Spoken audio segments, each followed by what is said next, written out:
Welcome everybody to the second meeting of our invited guest speaker series. Today we are hosting Dr. Marta Gonzalez Lloret, who is professor of Spanish Applied Linguistics at the Spanish Division of the Department of Languages and Literatures of Europe and the Americas. And she's also associate graduate faculty of the Department of Second Language Studies at the University of Hawaii, Manoa. So she's beaming to us all the way from Hawaii, where it's a beautiful morning. At the University of Hawaii, she teaches courses on Spanish language, linguistics, SLA, second language acquisition, teacher training, and computer assisted language learning.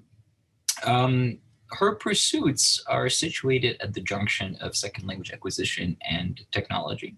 And so within this sort of broad area, she looks into things like pragmatics, discourse, conversation analysis, and assessment. And of course, she also investigates the intersection of technology and task-based language learning, or TBLT.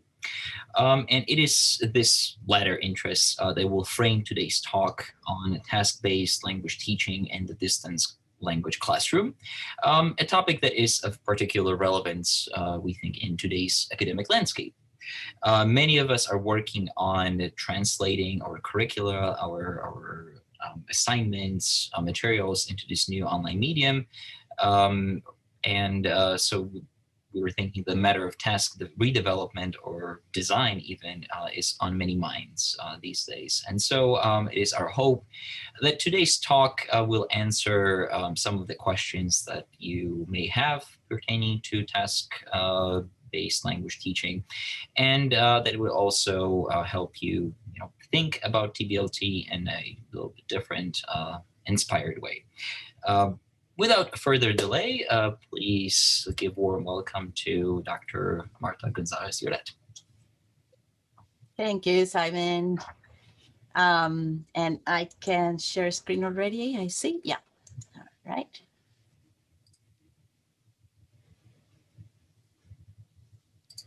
Can everybody see the screen? Is it still coming?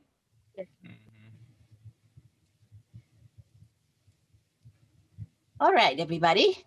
So thank you for inviting me. First thing, I'm super happy to be here. And as I've been told, competing with a beautiful day in New York.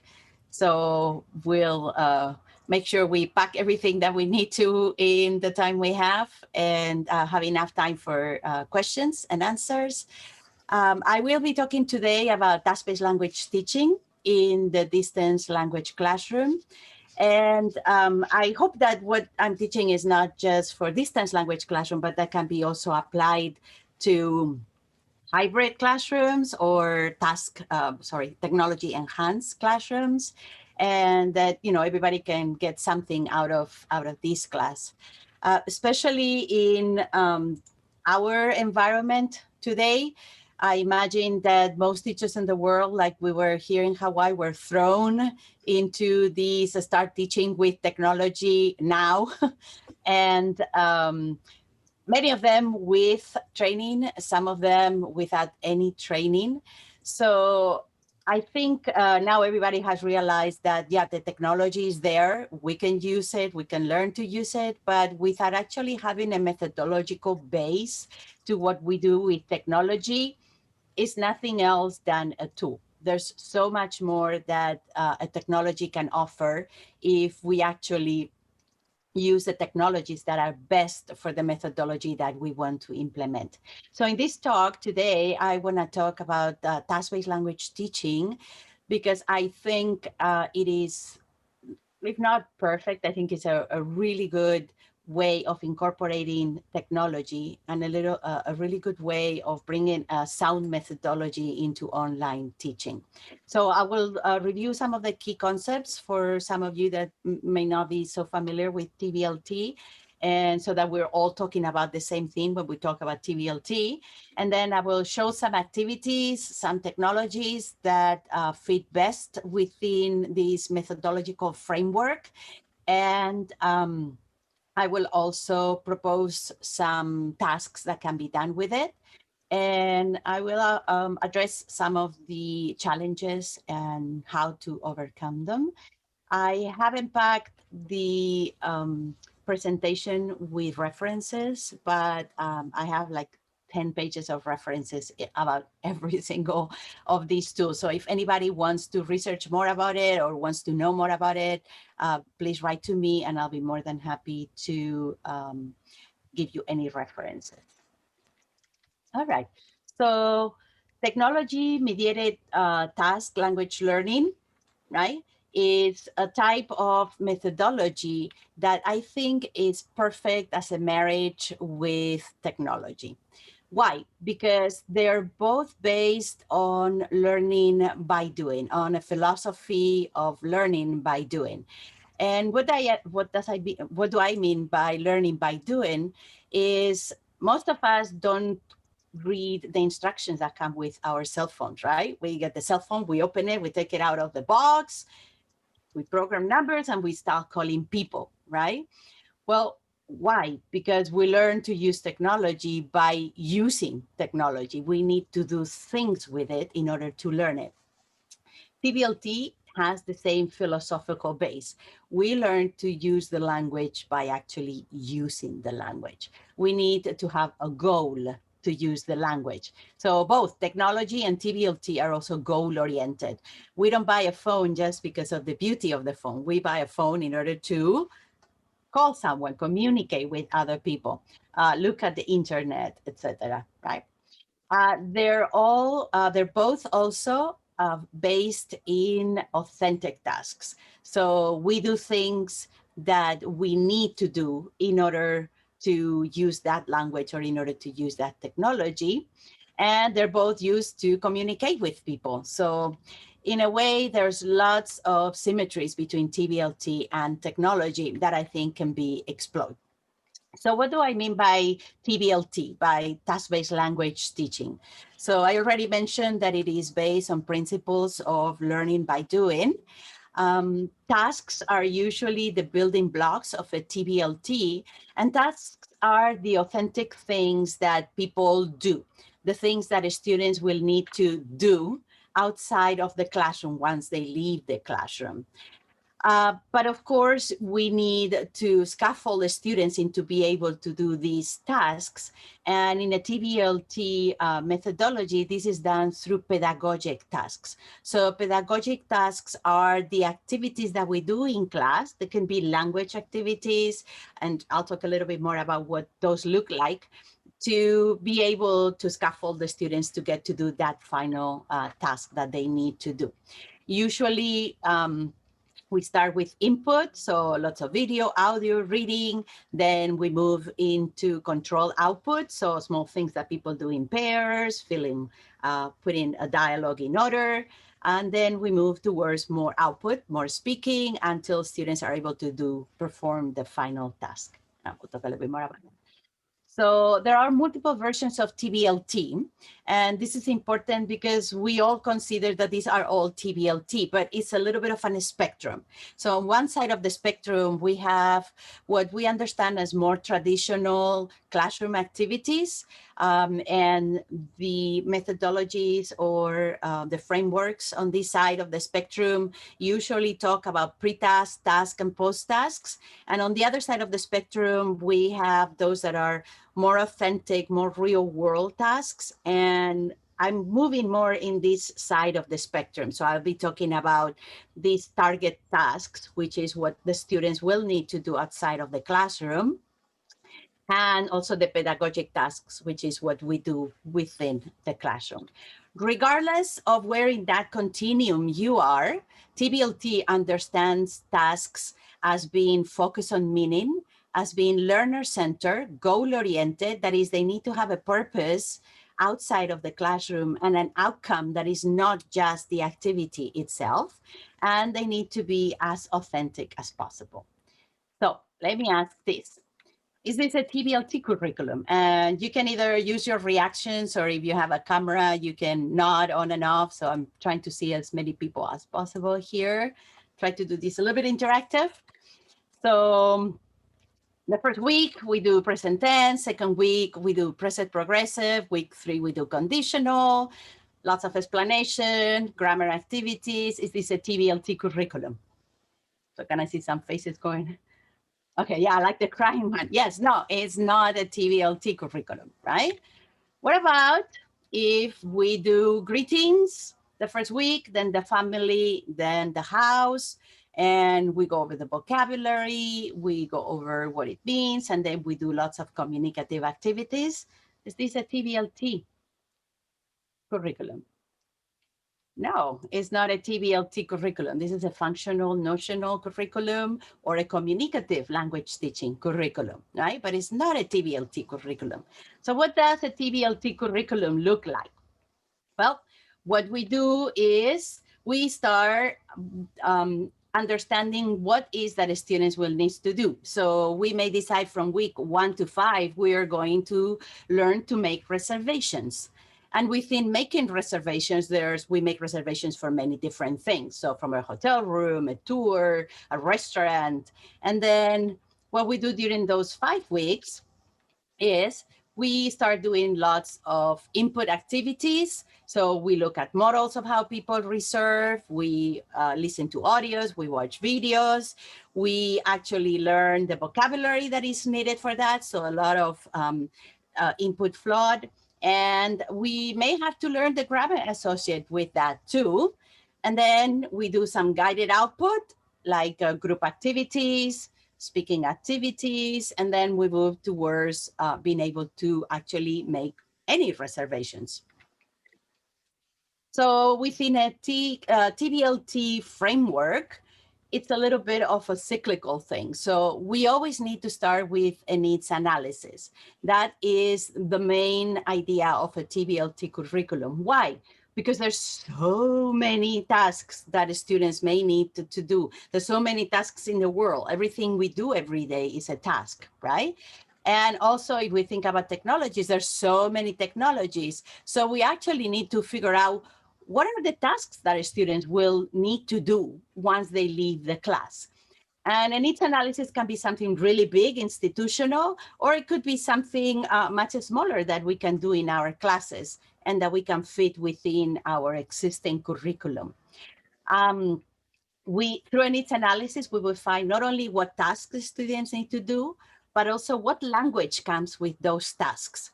So our curriculum would not be, present tense, present progressive, past tense, because that's what the book dictates, and it happens to be a grammar-oriented book, right? But it would be more to, okay, we're gonna learn to apply for a university position, how to create your CV, how do you prepare for an interview, how do you write a letter, how do you write a letter of acceptance, and that would be the task. So what language is necessary in order to complete that task? And that's how the language gets brought into the curriculum. And of course, what technology? No one walks into an office with a paper curriculum anymore, right? We email, we find jobs on the internet. So what kind of tools we need in order to perform those tasks? So needs analysis is something really, really important in TBLT. From those tasks, when we know what task we're doing, we would develop those pedagogic tasks, and we will sequence them according to principles of complexity. And I can talk more about that later, but it's kind of the most complicated things in TBLT. And then, of course, we need to do student assessment, which has to do with TBLT too. So if we're teaching students to perform tasks with technology, then we cannot give them a paper, fill in the blank exercise as an exam, as a test, or as an evaluation tool, right? So the type of tool that we use in TBLT is usually performance-based assessment. So are students able to do this task, right? And how good can they do it? And are they using the appropriate language for it? And at the end of the cycle, we would need to do some type of program evaluation. Are our tasks working, actually? So one of the questions that I always get asked is grammar important in TBLT, right? Yes, grammar is important in TBLT. And this makes it different from communicative language teaching, right? We know in CLT it's all about fluency, how well the students can talk. But then we realize that that only takes you to a certain level, right? But then what about those students that need to really have complex language, right? Those students that are going to be diplomats cannot be talking at the same level that you enter a bar and ask for an enchilada, right? The language has to be more complex. It needs to have certain structures. It needs to have appropriateness. The pragmatics need to be there. So TBLT thinks that yes, grammar is important, but it should not be the focus of the language. Like I say before, it is the task that tells us what grammar we are going to need in order to do that task. And what it's important in TBLT is what we call CAF. So complexity, accuracy, and fluency. The three are as important. All of them are important. And lately, the new research that is coming out is talking about CAFA. So also adequacy. So how adequate are students doing the task? Because a task can be fluent, right? Imagine I'm applying for a job and I write a letter. My letter has no grammatical mistakes because Google is great, right? Corrects all my mistakes. And then the language is quite complex. I'm using, complex sentences and it's accurate. I have no errors, right? But what if it is not pragmatically appropriate, right? So, hey, dude, as an opening to a letter, it's not going to be picked up either for accuracy or for fluency, maybe for complexity. But, hello will be complex enough and it's still not appropriate opening of a letter if you're applying for a job. So there's things to a task that need to be adequate to the task. And all of those are then important in TBLT. All right, so when we talk about technology, we have been using technology in language education for a long time. And I know some of you know some of these. Hopefully none of you had a gramola, but VHS and tapes, right? We've used those in classes before. So now it's not so much about the technology because the technology is so pervasive that is everything. Now it's more about the technological context, the environment. What can these technological environments provide that can make our teaching much more effective? And I know there's a word that everybody uses and it's affordances, so what are the affordances of these spaces? So some of the ones I'm going to propose here are because they have already been researched in the cold literature and in the SLA literature. And we know there is some backup behind them that tells us that they are effective for language learning and why. Yeah. So the first is basically all of the Web 2.0 tools. So the tools that help us connect with other speakers, that provides us with input that is much more rich and much more interactional than we can do in a regular classroom, that expose to language and cultural practices that we may not be able to have in the classroom also, and that are student-centered, promote learner agency, and digital literacies. So while learners are learning the language, they can also learn digital literacies at the same time. All right, so of course, the first one, computer-mediated communication, right? Text or audio or video CMC. And we do have quite a lot of research by now because has been one of the most research areas in technology that tells us that it does work to support noticing and to engage students in interaction and to actually lead to grammatical, lexical, and speaking gains. So they do work. And within those, we know that the best type of tasks to incorporate are actually telecollaborative tasks. And you actually have Reyes right here, who is an expert in this area. So you have a great source of documentation right there. And tasks that have been used in these telecollaborative environments have been very varied. So from the beginning of the 2000s, when people started doing telecollaborative, even before then, actually, we had tasks that go from like just information exchanges, so get to know each other, all the way to the development of artifacts, the development of websites, of travel plans, of whole business solutions. And there's a large difference between also telecollaborations that are short time to those that expand like an entire semester, for example. Lots of tools to do telecollaboration, from Google Classrooms to Edmodo, as platforms where you can put students together, to those that already have developed the ideas, like Pen Pals or Unicollaboration for university environments, to frameworks that tells you what types of tasks you can do, like Cultura project by Fustenberg and all colleagues, and some that are already developed and ready for you to jump into, like Teletandem Brazil, if you teach Portuguese, for example, which has been used a lot and researched a lot too. Lately, the trends on telecollaboration are to be exploring critical telecollaboration. So not just cultura as in the exchange of, dishes and how we, celebrate Halloween, but something much more social and political involved, and talk about inequalities and injustices in your country and my country, and how do we address those, right?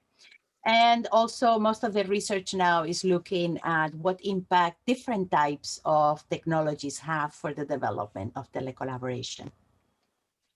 The world of internet, it's so pervasive. We use it all the time. And it's actually one of the easiest way to start incorporating tasks into your classrooms. So if you say, well, I'm not going to change my entire curriculum to TBLT, I'll say that's totally okay. And I'll talk about that a little bit later. Including a few tasks in a curriculum can be done really, really easy through the use of internet. Things that we do already every day, that students already know how to use, and we already do in our L1s. When we do them in our L2s, they're still providing a lot of authentic, rich, and multimodal input. And they are goal-oriented. You have to do something. It's not just going internet, right? You go on internet to do something. So it fits perfectly within a TBLT experiential learning philosophy. And they help develop digital literacies. So for those students that may not have used these tools, we can actually provide them with an opportunity to use these tools. So something as easy, these are examples of things we do in our classes in Hawaii. So when the topic of the weather comes out, I'm not sure if you know, but the weather.com has the weather in about 60 different languages. You can change the weather.com to languages that I can't even read in the Middle East languages, because the name is written in the language itself. But pretty much every language that is a big language in the world is there. So as easy as just coming in the class one day and say, okay, what is the weather like in Buenos Aires today? And then just have the students open their phones and look at the weather, or in pairs or in groups, you can assign different cities of the target language and have students just look at the weather and report what the weather is like. In Spanish, we're lucky that some Spanish speaking countries are in the north hemisphere, some in the south, so it's very contrastive. And everything, all the terminology, everything is in the target language. So something that may take you 5 minutes can give you big benefits because of the technology involved in it. And I have some examples there. You can just read through them. The plus, plus, plus means they are more complex. They can be used for different levels. Shopping. I mean, who, especially in these times, who have not been shopping on Amazon? We're all guilty on making Amazon the richest place in the world, right? Bezos is now the richest man in the world, thanks to us.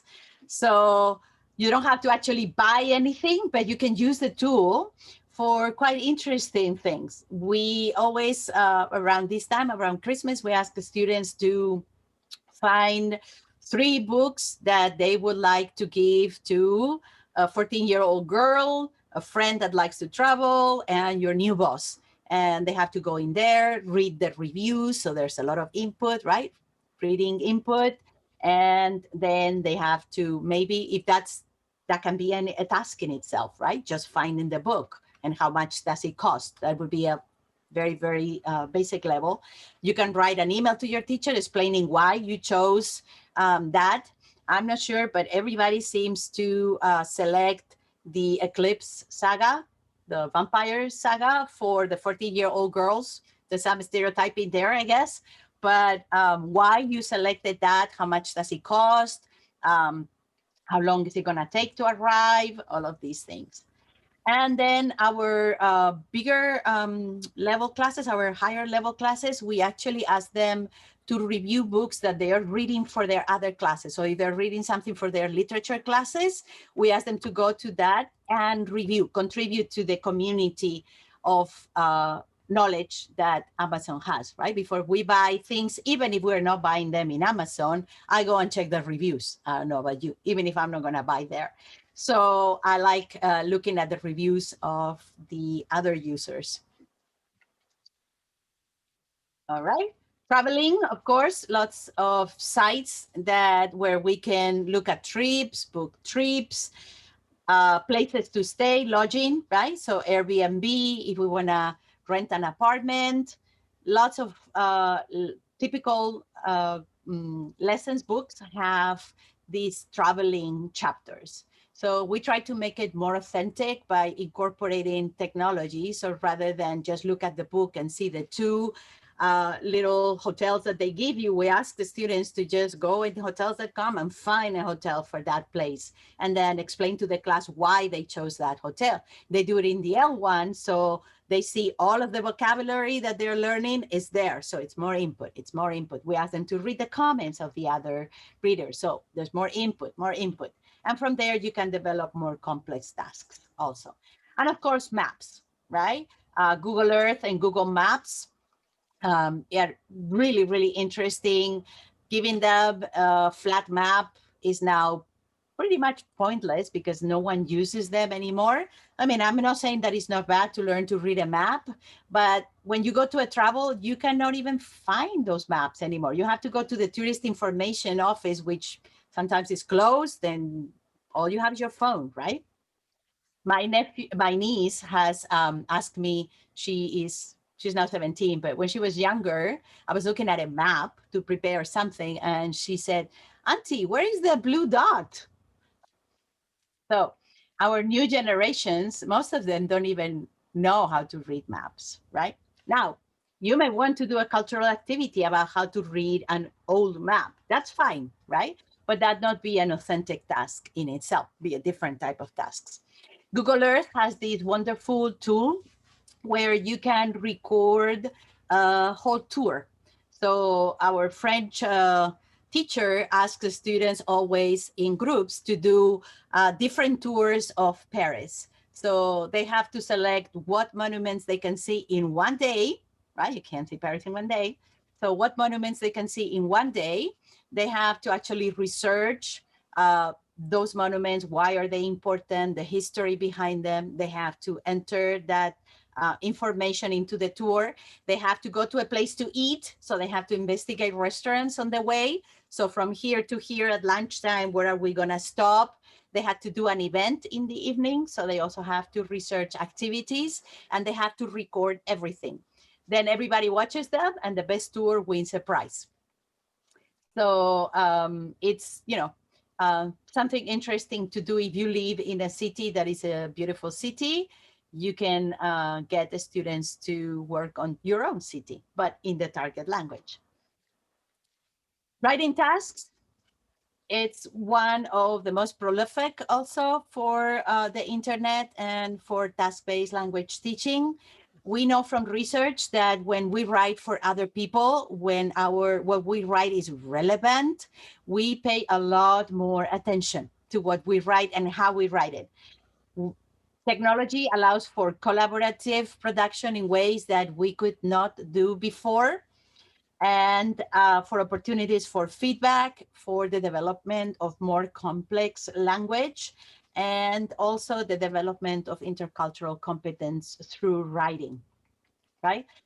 If you actually look at Waikiki, well, Hawaii, actually, many different places in Hawaii in Spanish, you will find that most of the entries in Wikipedia have been written by our students. So not a lot of native speakers of Spanish in Hawaii. So we ask our students to actually research, their little area in Hana or Lahaina in Maui, take their own pictures, and then write their own entries in Wikipedia. And our students are so proud because they're contributing to the knowledge. They're presenting their cities in the way that they want to present them from their local point of view, but in the target language, so that tourists that come understand what it is to visit these places and what it means for the locals, these places. But they're doing it in the L2. We get some of the best evaluations when we do this project, actually. We're running out of projects to do in Hawaii with Wikipedia. I think we have covered pretty much every single little village here. All right. Some of the tasks that we can do using technology. So writing blogs, I know that blogs were super popular, then they decrease in popularity, but still it allows the students to write about something that they are interested. So in our Spanish program, for example, we don't write compositions anymore. We write blogs. And especially now that a composition can be just typed in English, put in Google, and it does a pretty good job at converting it into the target language, right? You never know if the students have written it or not. So what's the point, right? So we ask the students to actually choose a topic that they're interested in, and we ask them to just carry a blog on one topic, one entry a week. Even beginner learners only have to write 5 sentences, then 10 sentences, then a little bit more. But we found that is successful for us because, number one, it allows us to individualize teaching. If a student is interested in jazz music, in soccer, in old cars, we can provide them with the vocabulary that they need. And this is the topic that they will want to talk to someone when they when they meet someone for the first time. What are you going to talk about? Well, your interest, right? If you like soccer, you're going to talk about soccer if the other person likes soccer. And what happens? You never had the vocabulary for it. Why? Because you have been studying the chords and the parts of the house, which no one talks about, right? So in this way, we give the students the possibility of learning the vocabulary that is important for them. We found that doing blogs through a whole semester deepens their vocabulary because it's not the same 10 sentences with the same 10 words every week. They have to every time go deeper and deeper in the same type of vocabulary. So they actually build a pretty good amount of vocabulary to talk about these topics. And it is relevant for them. So it's totally student-centered. Of course, Google Documents. I already talked a little bit about, Wikipedia. And also, if you read most of the reviews in Yelp of Waikiki restaurants in Spanish, they're written by our students. They go to the restaurant, so why not contribute to that community knowledge? They go, they take their own pictures. They love to do it, actually. And then they review the restaurants, and there's the review. Now, that's the final task. Remember, there are pedagogic tasks. So we start by just reading reviews in class, analyzing how a review is written. At the lower level students, we look at the vocabulary. So, what kind of vocabulary are in these entries? We review the vocabulary. We find restaurants that have the menu. So we talk about the menu items, right? And then we build on that. We also provide them with the digital tools. So how do you actually upload a picture, right? How do you give it stars? How do you understand a review and what is behind a review, right? It's a genre in itself. So you can do lots of different pedagogic tasks to get to build the final task, which is go to a restaurant and review it. Within the writing community, also online fandoms are quite, the research is focusing on those a lot, again, because they're very self-centered. Students can write about what they are interested in, read about what they are interesting. My students always love to write on the manga and anime fandoms. And these may not be for everybody, but if we're talking here about a student center, again, it could be that you separate the way that you assign homework. So for those that like writing, go to a fandom. For those that like, more of the shopping, well, then go shopping. And those that like gaming, well, then go game for 3 hours, right?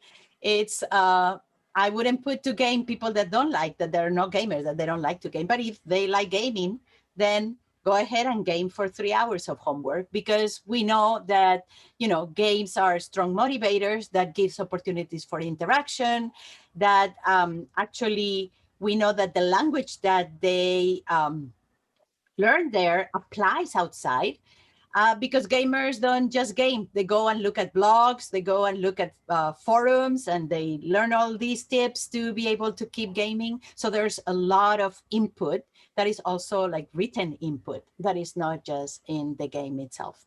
And these are like different types of game, but I'm not going to play them. Everybody kind of understands what a game is. If you're not into those type of games and you like more brainy games, there are games where students will have to figure out how to live in a world without oil. Yeah. And these are games that also help develop critical skills. And if you work in groups, it helps also developing collaborative skills, which are essential in our world today. Synthetic and virtual environments are a little bit similar to games, and they're perfect for task-based language teaching, because you can develop different types of tasks in this environment. So what is good about them is that the environments exist. They can just be for social functions, like the one on the top is the Goethe it's the Goethe Institute, and you can go there for a cultural talk. The one on the right, this is, let's see if I can play it. It is a game. I know I don't have the sound. It's a Spanish game that comes with the book that we used to use in our courses. And it's a student that lands in a study abroad program in Colombia. So they have to go through these different tasks, normal of a student that goes to a study abroad program. And this one is from the NIFLAR project in the Netherlands. And the students need to rent an apartment together. So they have to go and look at different apartments. They talk about the apartments, they discuss the apartments, the price, what they like, what they don't like. Pretty much like a real task if you are actually renting an apartment with someone else. And you have Sebastian over there. So he is an expert also on gaming and actually how to get students to develop games. So you have a huge source there also, maybe another talk for you guys. And of course, simulations and augmented reality. Let me, I'll just play it a little bit, but without the voice. Something as simple as just a cardboard box can take students to different places. We usually use it to take students to Machu Picchu, Tikal. This is an island. Many students cannot afford to travel to many places. And this is a way of taking them there for cultural trips. And then we do tasks with them. So we ask students to describe where they are and try the other students to guess where they are. And of course, you can use those if you teach like Spanish medical, German medical, right? Any of the professions. You can use some of these awesome tools. Of course, the schools of medicine usually have the best tools because they have the money. So they're a lot more developed than we are. But actually, with the fever of the Pokemon Go and hologram glasses became really cheap. So you can get, actually, these cardboard boxes are like $8. They're really cheap. But you can get really nice glasses also now for like $20. So you don't have to invest a lot.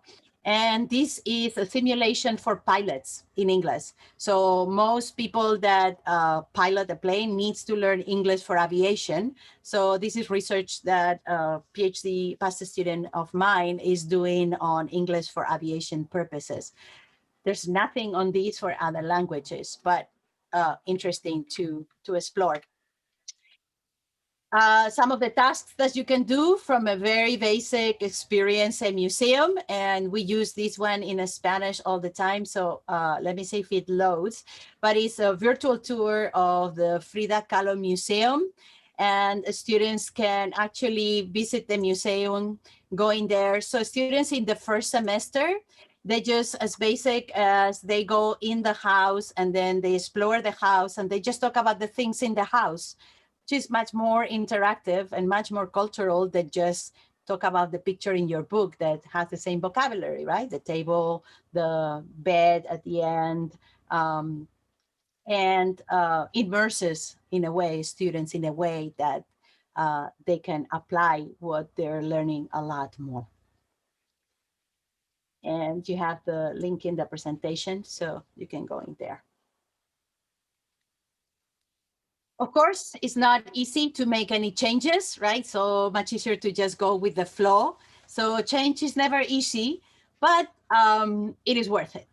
And I never advocate to just change your whole curriculum from one thing to another. That is like a huge enterprise, and it's sometimes not even the best way to do it. We have been moving our curriculum to be task-based, but we have been doing it little by little. So we started by conducting a needs analysis because, again, there's so many tasks that we think that the students may have to do, but we're not the only sources. The students themselves, past students, employers, right? What tasks will the students need to do when they graduate? Where do your students end up working, right? What are their digital capacities? We may have great ideas, but if your internet, the capacity of internet for your students is not that good, then not much you can do there, right? You have to adjust your tasks to your technologies also. You can develop a few tasks and do what we call a task enhanced curriculum. That is putting a few tasks within a curriculum. This works great also because teachers get used to see how to do a task in class, how to improve it, how to let go so that our students are the ones that are doing most of the work, and be comfortable with including tasks. And then you incorporate one more, and then one more, and then one more, and eventually before you realize your entire curriculum, or a lot of your curriculum, is actually task-based. And please, please, please avoid the direct transfer of papers to technology, right? A lot, I think, of teachers crashed during this transition to online teaching because they were just trying to do the same thing that they were doing when they were doing the regular classrooms. And then they're using Zoom to lecture, and that's it. So if you're a language teacher and you're using Zoom to lecture, that is not a very good use of the technology, and I'm pretty guarantee your students are not learning the language. So the technology needs to be used in the best way that it can afford us, in use as much of the potential that the technologies have. A few final thoughts, things that we may want to keep in mind, is that the technology is ubiquity. It's ubiquitous. It's everywhere. And I mean, we just know we're here, we're in technology, and it is unavoidable. And it just happened that we had to catch up really fast. But I think when this pandemic finishes and we're back to our new normal, the technology is not going to disappear. Yeah. We will be wanting to hug people and having the students face to face. Yes. And we should be doing that by all means, but it's not going to go away. Also, we need to understand that technology is not neutral. The type that we change, the type that we think, sorry, it's totally different. Before, we used to think of knowledge as something that was an in-depth, authored knowledge, and it was always expert generated. So if we needed to know about whales, we would go to the Encyclopedia Britannica and read about whales over there and what someone, we don't know who, someone wrote about whales, right? Now that's not the way we think. We are start thinking in a way that knowledge is public generated, right? We go to Wikipedia.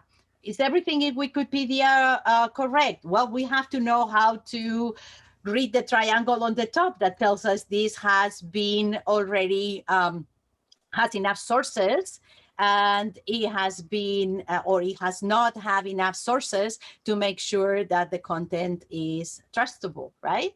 But it has been produced by thousands of people, so it's a different way of learning about of understanding knowledge, and that is changing, want it or not. We also need to understand social responsibility. Technology creates a big gap, right? What we call the digital break is real.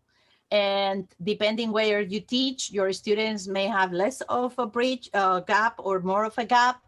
But as teachers, I believe it's our responsibility to get to equal integration, not just equity, so make it easy, but actually use the technology in a way that is fully accessible to everybody and that helps everybody in the same way. And finally, we need teacher support. Nothing of this can be done if we don't train teachers to use both the technology and the methodology. If we don't give teachers time to develop things, and this is what happened this time. It's like, here's a week, your spring break, start putting your classes online. What happened? Disasters most of the time, right? Why? Because we didn't have the training, we didn't have the time to develop, and we didn't have the tech support either. Places like Hawaii or you guys are really, really lucky because we have technology centers, right? And they have been a huge support, and we can thank them enough for, training and answering our questions, helping teachers. But not all institutions are that lucky. So this is my final thought for you. And I will put my email in the chat right here. So if you have any questions, please, any references that you want in any of these topics, I'll be happy to provide you with lots of references. Because everything pretty much I've been saying is based on research. I mean, pretty much no, everything I'm saying is based on research.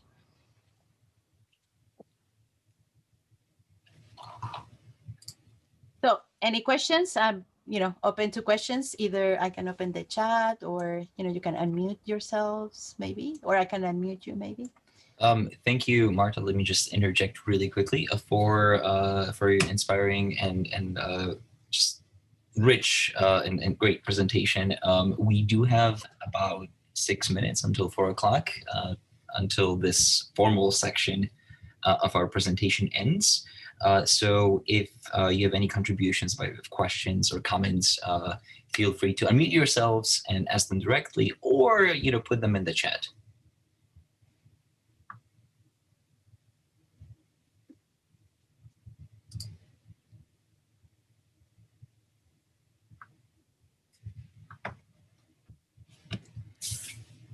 Okay. Too much information. A lot of information.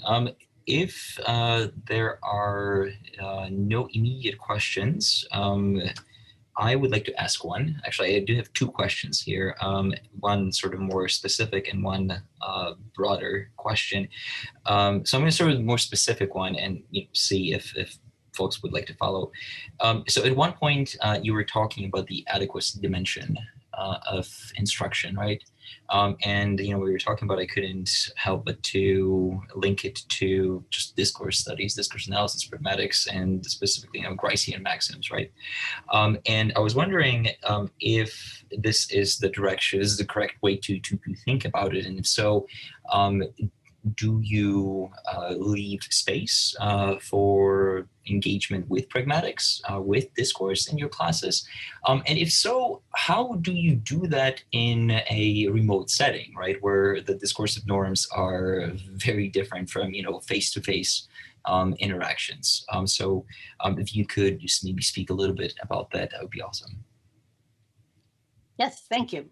Um, Part of what I do is pragmatic. So for me, I never think separately of language and pragmatics. For me, is the same thing. They're intertwined, right? So, but I know that's not the case for everybody. Technology has its own pragmatics, right? And I think if students are interacting through technology, they need to understand the pragmatics of technology, and they need to also understand the pragmatics of face-to-face.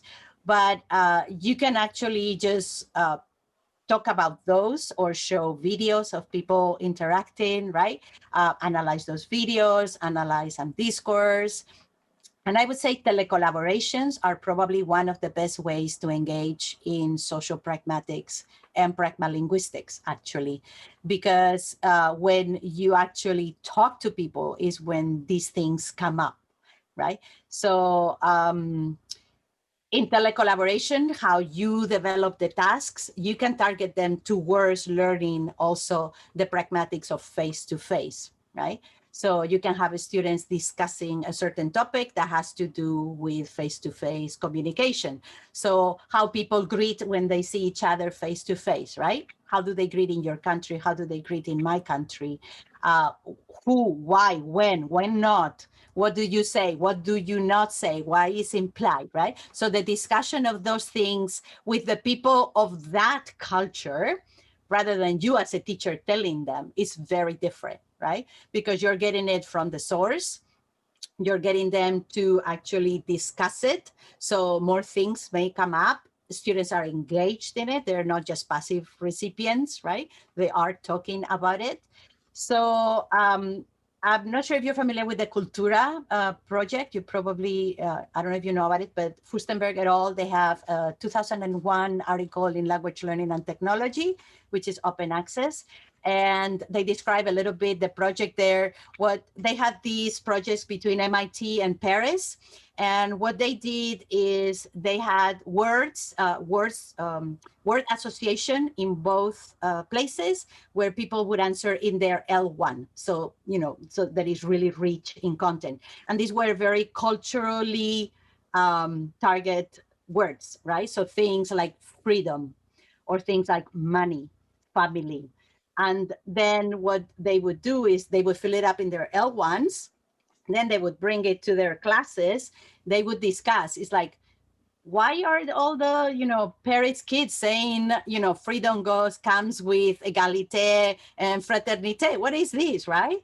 Why is this? And then they would just talk about it in the class, and then they would meet to actually discuss their hypotheses and why they may have said that, and what cultural components are associated with that. So I think telecollaboration is one of the best things for that.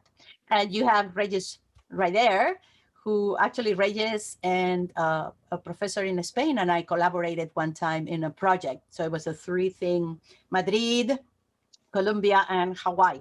So there's lots of things that you can do. There's a Thank you, question in Martha. the forum, I Yeah, think. there I is just one. saw. What is the difference between TBLT and project-based learning? This is a really good question. I can actually answer because I'm writing an article about it right now. So hopefully more to come soon. But the difference is that TBLT was developed as a methodology for language learning. Project-based learning was not. So project-based learning is an educational methodology, right? So people in language teaching saw it and appropriated and said, oh, this is good. We can do things with this. But it's actually not a theory of, it's not a methodology. So project-based language learning was just development from project-based learning. The main difference is that they're both based on philosophies of learning by doing. That is similar in both, the same in both. But project-based learning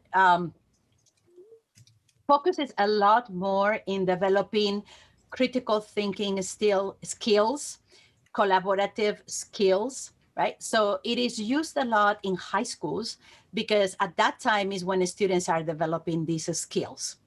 So it goes, because it's a theory of education, it goes way beyond the language into developing educational skills.